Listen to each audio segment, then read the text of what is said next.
ẹ̀yin fans mi kò ní bàjẹ́ fún yín ẹni wá kó bá o àkóbá ò ní wọlé tì yín fídíò tí mo fẹ́ ṣe yìí ẹ bá mi share ẹ bá mi tẹ like wọ́n tẹ fi tẹ like ò ní rọ ẹ ṣàánú mi ẹ̀yin náà dẹ̀ ni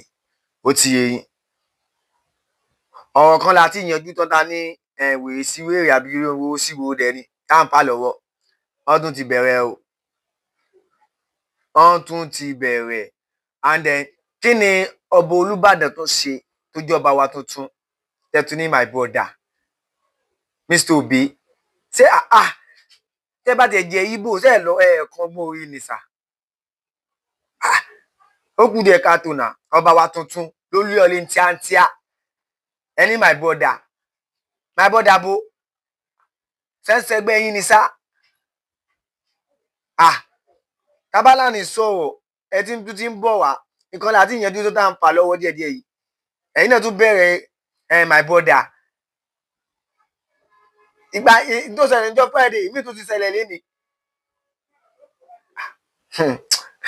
nǹkan máa ṣẹlẹ̀ lórí ọba wa tẹ́ ń sọ̀rọ̀ ẹ̀ ń pa èyí ó ti yẹ yín my brother who's my brother àgbà bàbá bá iná jẹ́.